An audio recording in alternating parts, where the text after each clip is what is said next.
La entrevista del Telematutino 11, gente importante a tratar temas importantes, que persona más importante que el director de Estrategia y de Comunicaciones y vocero de la Presidencia en un momento como este, el licenciado Homero Argel Figueroa Guílamo. Así es. Aunque todo el mundo lo que dice Argel. es Homero Figueroa. Toda la vida me habían corregido mi nombre y me ponían Ángel, pero es Argel. Argel. Sí. Buenos días, Homero. Buenos días, un placer muy grande igual que esté con nosotros en esta mañana. Gracias por alterar la estructura del programa para permitirme estar aquí Tranquilo. y cumplir con mis compromisos Es temprano. que no podíamos hacerlo. Homero es una figura conocida de los medios de comunicación, escrito, televisivo, radial, también un estratega y bueno, hoy tiene importantes posiciones en el gobierno dominicano. Y justamente la semana comienza con una reunión del Consejo Nacional de Seguridad. No es una reunión ordinaria, es una reunión que se produce en un momento complicado con el tema del canal, el cierre de la frontera. Debemos esperar anuncios importantes.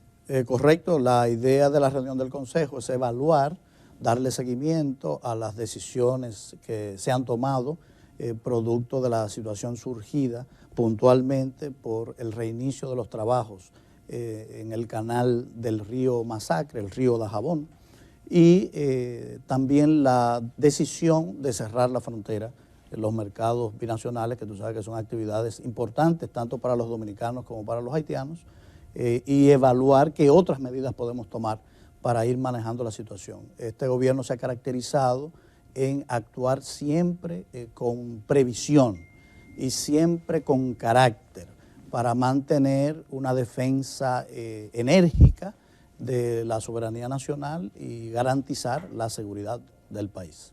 Homero, sin embargo, a pesar de que el presidente, el canciller en foros internacionales y locales ha dicho que el problema de Haití no se va a resolver en la República Dominicana y que ha tomado medidas, pero algunos entienden que la posición del gobierno en cierta forma es bipolar, que una cosa dice y otra cosa hace, y me explico.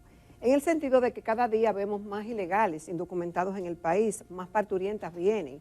Y si a eso le añadimos el hecho de que se otorgaron en 2 meses, dice la prensa, alrededor de 27,000 visas otorgadas en Haití, de haitianos para venir a la República Dominicana, la mayoría de ellos supuestamente empresarios, nos da a nosotros una idea, pudiera corregirse, de que hay una situación que una cosa es lo que se dice y otra cosa es lo que se hace. Entonces, ¿cómo armonizar todas esas cosas? Las parturientas, las visas y la cantidad de documentados que vemos. Algunos son interceptados, pero la mayoría entran a la República Dominicana. Yo diría que el tema de la migración tiene el mismo efecto en las personas que el tema de los precios. Es conocido que para cada generación los precios anteriores fueron inferiores. Pues lo mismo pasa con la entrada de inmigrantes ilegales a la República Dominicana. Se tiene la percepción de que siempre es mayor. Pero la realidad es que no hay una medición objetiva para establecer eso. No hay datos cuantificables que nos permitan decir que ahora es mayor que antes. Lo que sí es mayor que antes, y tenemos datos, es el esfuerzo de las autoridades en repatriar ciudadanos ilegales. Más de 200,000 ciudadanos ilegales procedentes de Haití han sido regresados a su país, un promedio de 25,000 mensuales, porque se han robustecido las políticas de búsqueda y retorno de esos ciudadanos ilegales que habitan en la República Dominicana. Se ha invertido en más autobuses, se han arreglado. ¿Y no es más caro repatriarlo, Homero, que desbaratar la mafia que existen de ese trasiego ilegales? Ese trasiego tiene, por decirlo de manera corta, siglos. Siglos. Exacto, y es un problema nacional de amplio espectro que corresponde a todos los ciudadanos dominicanos enfrentar. Y el gobierno lo que puede garantizar es la responsabilidad que ha exhibido a lo largo de estos 3 años manejando el tema. No podemos olvidar que este es el gobierno que por primera vez está construyendo la primera etapa de un muro fronterizo que busca solidificar la robustez de la frontera para evitar esa masiva migración que históricamente ha afectado nuestro territorio. 59 kilómetros. Es el primer gobierno que está construyendo esa verja inteligente, fronteriza, que esperamos que a lo largo del tiempo podamos completar y ampliar, fortaleciendo las capacidades de defensa de la zona fronteriza del país. O sea que en todas las aristas este gobierno ha tomado decisiones para tratar de limitar los efectos negativos de una realidad que la tenemos ahí desde hace siglos. ¿Y las visas? Homero, el doctor Nelson Espinal decía en una entrevista que el negocio del trasiego de haitianos es alrededor de 4.000 millones de pesos, militares, autoridades, y que hay 674 ya establecimientos que son puramente de haitianos en República Dominicana. No me constan esas cifras, pero yo respeto mucho al doctor Nelson, es un gran profesional y alguien que habla con base y argumentos, y tendría yo que tener acceso a esa investigación para empaparme de esas cifras, pero no tengo ningún informe o documento que indiquen esas estadísticas. ¿Y las visas, Homero? Las visas han sido un tema histórico, se han hecho reportes en la prensa nacional que cuantifican las visas que de los últimos 30 años se han emitido, pero al pueblo dominicano no le preocupa al ciudadano haitiano que entra con visa. La preocupación son los ciudadanos que se infiltran a través de la frontera, y esas son las medidas que tenemos que robustecer. Ojalá podamos algún día organizar el tránsito desde Haití hacia la República Dominicana y que todos los que vengan sean con visa, porque no es la manera formal de visitar un país. Cuando yo voy a viajar, yo obtengo la visa del país que voy a viajar, ese no es el problema. El problema son los visitantes que no siguen las normas. Homero, con el tema de las visas y con el tema de lo que está ocurriendo en la frontera, se cierra la frontera y unos dicen, bueno, pero que nada más el pedacito por donde entran y por donde hacen el mercado, que está cerrado, pero la frontera es sumamente porosa y esa medida no va a hacer nada, esa medida lo que afecta es al negocio que ya está en cierta forma formalizado, a los haitianos que van y vienen de un lado hacia otro.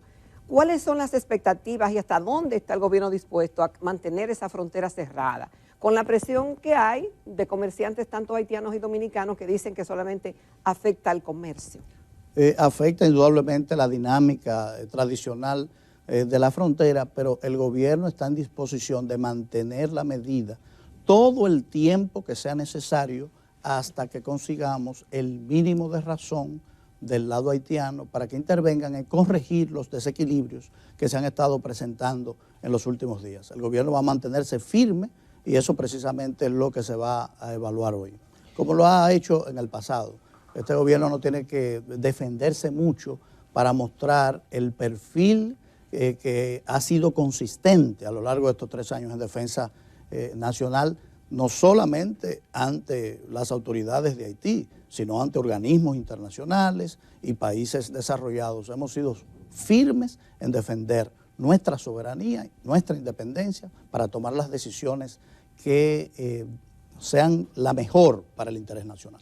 Homero, en tu condición de estratega y director de comunicaciones, pasando a otro tema, el presidente ha establecido una especie de rueda de prensa los lunes en la tarde. Yo imagino que va este lunes como quiera. Sí.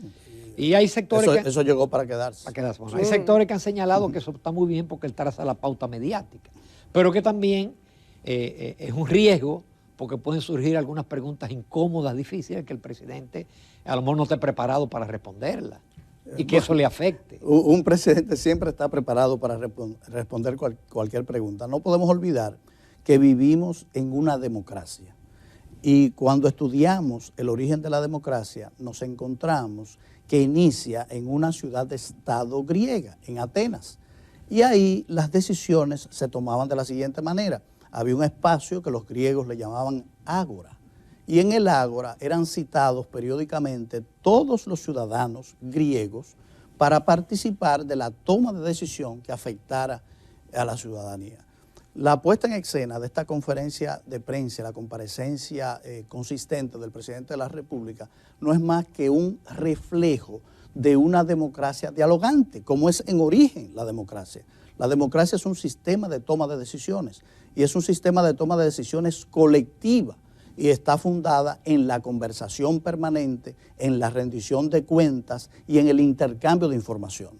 Entonces, lo que nosotros hemos puesto en práctica es ese ejercicio de un presidente que sabe, que conoce la esencia de la democracia y quiere estar de cara al país manifestándose frente a la prensa nacional que son el intermediario ideal entre los que gobiernan y los gobernados. Entonces asumimos el riesgo de ser democráticos, siempre respondiendo las preguntas que sean necesarias.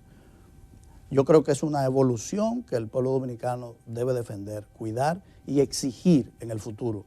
No estamos en una época donde los mandatarios puedan darse el lujo de mantenerse ciegos, sordos y mudos ante la necesidad de respuestas de los ciudadanos. Entonces yo pienso que es un ejemplo y nos vamos a comprometer a que continúe así, incluso enfrentando preguntas incómodas como debe ser, como lo hacen ustedes acá.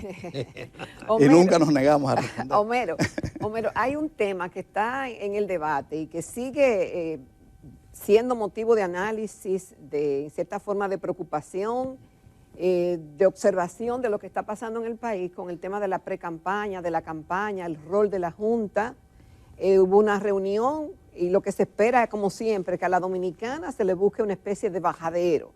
El tema de la campaña, de las vallas, de las actividades al aire libre, de las que no son al aire libre.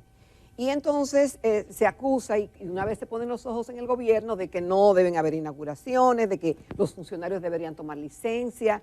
¿Cuál es la posición del gobierno del cambio frente a la campaña y a la pre-campaña? Bueno, la posición del gobierno ha sido muy consistente, muy clara. El presidente de la República y el presidente del Partido Revolucionario Moderno, de manera enfática y reiterativa, han dicho que los funcionarios que tengan alguna implicación directa en la campaña tomarán licencia. Esto cuando queden conformados de manera formal y oficial los equipos. Hay que hacer la aclaración que esta es una decisión por el compromiso ético del gobierno, no una exigencia de la ley que exime a los funcionarios del Poder Ejecutivo de la licencia, porque pueden perfectamente hacer actividades proselitistas en horarios que no sean correctos de labores, fines de semana, horarios nocturnos, pero el presidente Abinader siempre ha querido dar más de lo que la ley exige y ha dicho que sí, que los funcionarios que sean designados con responsabilidades en su momento tomarán licencia como en el marco de la normativa que existe, que no de manera específica señala a los funcionarios del Poder Ejecutivo, pero marca una temporalidad y serán obedientes a esa temporalidad. Con respecto a la campaña extemporánea, hay que decir que este gobierno exhibió una contención, un autocontrol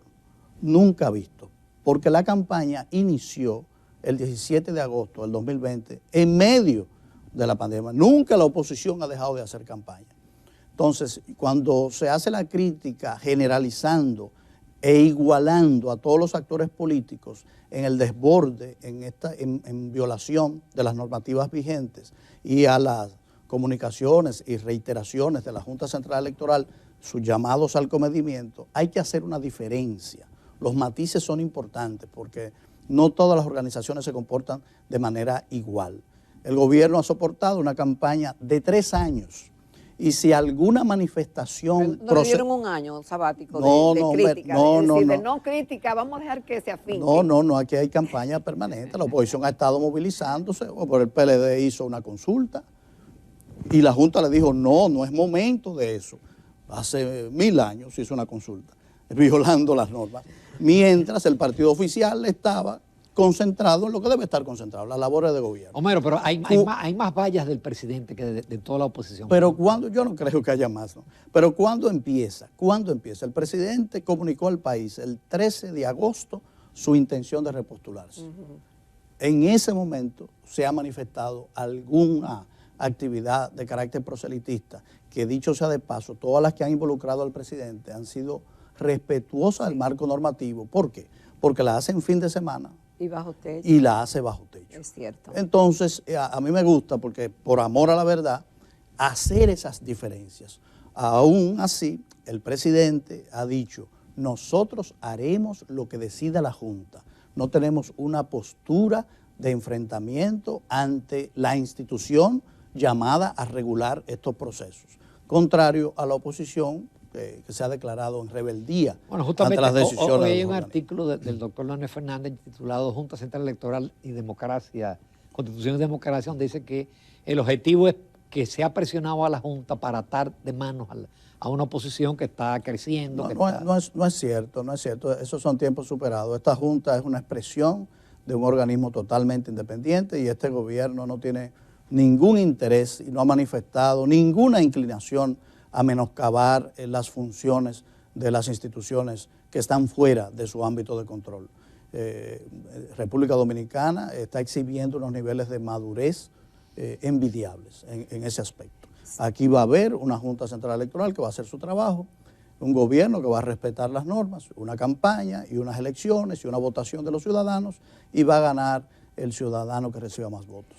Homero, tú decías antes de iniciar el programa, y es verdad que aquí en el gobierno y en el país tenemos un tema, pero se planifica, pero viene una crisis y siempre estamos en crisis, cuando no es una cosa es otra.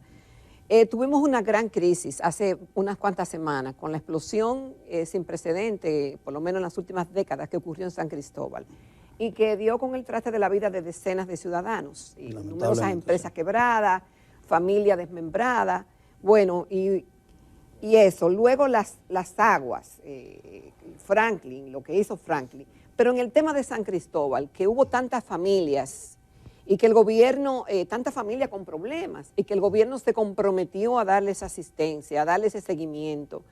Pero vemos algunos reportajes que han hecho la prensa donde la gente se expresa de que ni los empresarios, dueños de las empresas, ni el gobierno ha ido a asistirle. Bueno, la verdad ¿Cuál es la situación? Es que vimos al gobierno actuar de inmediato y volcar su atención total. Todos los actores del gobierno volcaron su atención en las primeras horas de conocido el desastre. Hay que recordar que el propio presidente de la República suspendió el ya institucionalizado discurso que él pronuncia los 16 de agosto para atender de manera personal lo que allí aconteció.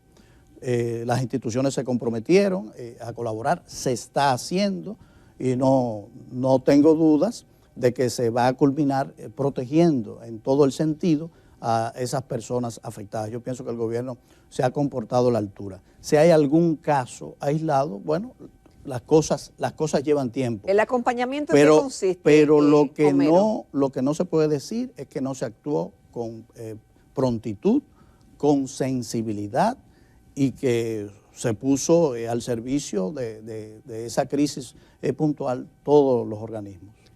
Los apagones, el presidente se refirió a eso.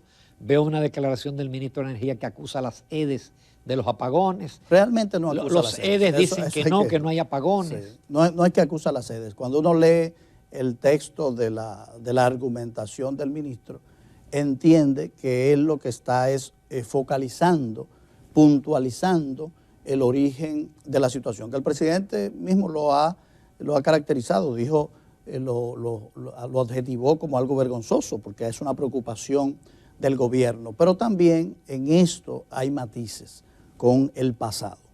Lo primero es que estamos generando más energía que nunca en la historia.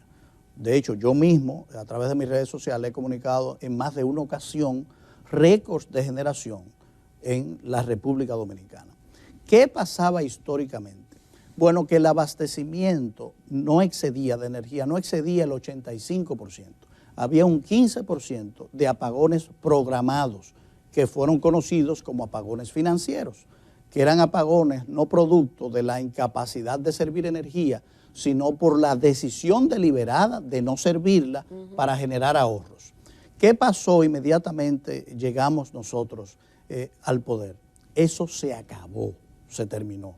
La disposición del presidente Abinader fue servir siempre toda la energía necesaria. Y el promedio de abastecimiento en República Dominicana se mantiene en un 98%, por primera vez en su historia. Hombre, pero hay apagones sí, ahora. Exactamente. Usted me dirá, ¿y por qué hay apagones puntuales? Que se puede decir zonas, que las Jacomas, Luta, que Gasco, que Don Bosco, muy puntualizados. En el interior ni se diga. Muy afectados, no creo que sea, muy puntuales.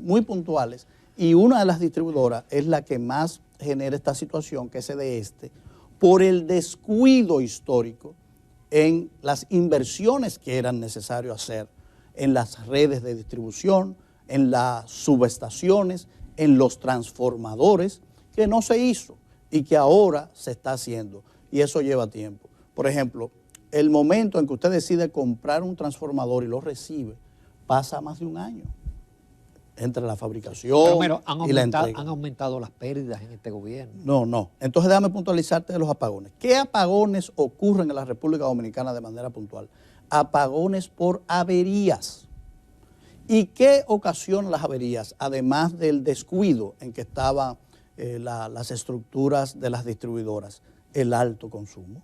Estamos viviendo uno de los veranos más cálidos en la historia de la humanidad. El consumo se ha disparado. Ha habido días que hemos generado más de 3.400 megas. La gente dispara el consumo. Ese consumo disparado en unas redes débiles produce que el sistema se dispare. Pero hay zonas que el apagón puede durar un minuto.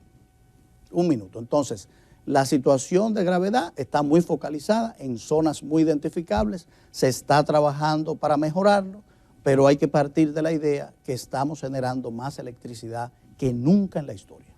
Homero, pero es que hay un tema, y lo dicen los técnicos, y justamente el dato lo extraen de las informaciones provenientes del Ministerio de Energía y Minas, que en el 2019-2020 las pérdidas eran alrededor de un 24 o un 28%, y actualmente están sobre 40%. No, entonces, si vemos tendríamos que revisar, los números que yo tengo no llegan ahí. Si esa es la realidad, entonces hay un retroceso. Esa no es la realidad. Entonces, le prometo buscar esos números y servirle, porque mi memoria no registra ese porcentaje. Bueno, y hay un tema que va a poner muchas cosas en evidencia en esta campaña. Lo primero es que lo que estuvieron antes y quieren volver y están prometiendo, la gente va a decir, entonces tú estás prometiendo lo que tú no hiciste. Pero también va a poner de evidencia al gobierno que sabía que había una situación cuando estaban en campaña en 2018-2019, la reciben en el 2020, tampoco puede decir, eso lo encontramos así y no hemos hecho. Mira, esto es lo que no podemos olvidar. ¿Quién más ha hecho? ¿Quién ha enfrentado? Los seres humanos, cuando superamos situaciones difíciles, y yo soy así, mis hijas me acusan, papi, tú borras todo lo negativo. Y eso está bien, porque permanece uno con una visión esperanzadora y optimista. Pero los dominicanos no podemos olvidar cómo llegamos nosotros siempre está al 2020. Llegamos con una pandemia colosal que provocó que nuestro programa de gobierno fuera puesto a un lado porque había que luchar por la vida de los ciudadanos. Sí. Y esa pandemia no solamente se quedó restringida en una crisis de salud, sino también que impactó la economía. Y tuvimos casi 2 años en esa lucha para recuperar la normalidad. Tenemos 3 años de gobierno. ¿Qué significa eso? Que realmente, en materia de normalidad, de cierta normalidad, porque vino la guerra, han venido muchísimas cosas, con cierta normalidad, tenemos 1 año y meses trabajando.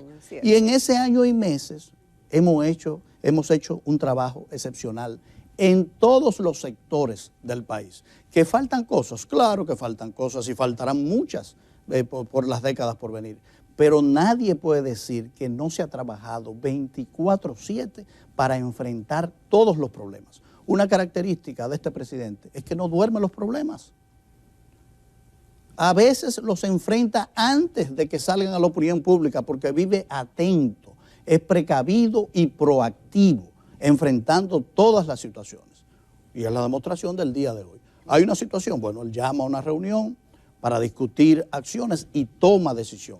Es un gerente. Por primera vez yo diría que la República Dominicana cuenta con alguien que se ocupa de gerenciar la vida pública. Homero, hubo un debate interesante en el fin de semana, Peña Gómez, Juan Bosch, Twitter, etcétera, que tú tuviste participación. Sí, puntualizando una observación del presidente Fernández que me sorprendió, que él apelara a un discurso que en la República Dominicana nunca se ha utilizado, que es la división entre clases, entre ricos y pobres, que no aporta. Ya Bosch hablaba de tutumpote, hijos de machepa y eso. Pero la pregunta viene porque esa es la prehistoria. Tú sacaste unas cifras de la pobreza y entonces te respondió el doctor Alburquerque que en 2004 Leonel Fernández encontró la pobreza en un 50% y la redujo a 39.7. 49.5. En cambio, yo fui benigno porque le puse 39.5, escogí la menor cifra, pero hay algunos que cifran en 42% realmente la pobreza. Y dice que este gobierno la encontró en 25.8 y está en 27.7. Bueno, el doctor Alburquerque está olvidando también la pandemia.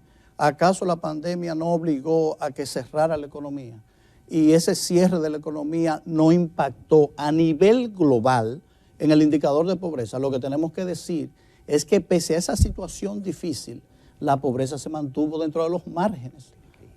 Dentro de los márgenes se mantuvo la pobreza. Entonces, nosotros evitamos que escalara y ahora estamos logrando que se reduzca a los niveles más bajos históricos. Lo que yo quería poner con la comparación de las cifras es que usted no puede describirse como alguien cercano a la pobreza si las estadísticas, mientras usted gestionó el aparato público, no hizo ningún avance en esta materia. Bajo 10 puntos la pobreza. No, pero del 40%, por Dios. Ahora está en niveles razonables. Y haremos publicaciones futuras, me guardaré la primicia, con respecto a estas estadísticas. Están mejorando aceleradamente.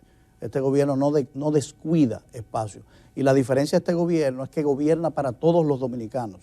El presidente Abinader es un presidente para los dominicanos de todos los niveles sociales, un presidente que apuesta a la concordia social y económica, a la cooperación y no a la división y a la contradicción, porque tenemos ejemplos en América Latina que no conduce a nada bueno, indignar a la población, poner a un dominicano contra otro por diferencias. No. Manejamos el país para todos los dominicanos por igual. Nuestro invitado tiene compromiso. Vamos a una última pregunta. Siempre es divertido venir aquí. Usted debe estar en Palacio antes de las 9 de la mañana. En el Palacio de la Policía es la reunión. En el Palacio de la Policía. Se queda más lejos. Homero, tú dices que el gobierno no le da de lado a ningún problema. No. Y que lo enfrenta. Y de hecho el presidente Abinader en el fin de semana se refirió de cómo este gobierno justamente ha duplicado en el monto y en la cantidad de personas que reciben ayuda social. Así es. Entonces, en el tema de Supérate, ¿cómo es que no se ha logrado superar la situación que ya hay varios escándalos que han ocurrido en Supérate? Yo no lo objetivaría como escándalo. Ahí también hay un descuido. Sabemos que hay un software y un sistema que ya ha sido sobrepasado por los avances tecnológicos. Fue vetusto, no hicieron cambios. En 16 años operó con el mismo software, con el mismo sistema de tarjeta de banda magnética que todo el mundo sabe que es vulnerable. Es un sistema vulnerable y puntualmente ha habido problemas en ese sentido, pero que nosotros vamos a superar y estamos trabajando por superar porque estamos cambiando el software y todo el parque de tarjetas vulnerables por tarjetas de chip que son más modernas y más robustas. Hay otras medidas que es necesario tomar, pero yo pienso que ese problema, la solución de ese problema ha avanzado mucho en las últimas semanas.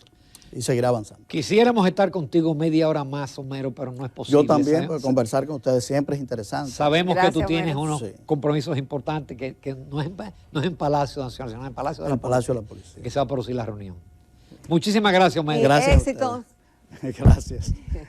Nos vamos a comerciales, ahora es al revés. Ahora vamos a los comentarios.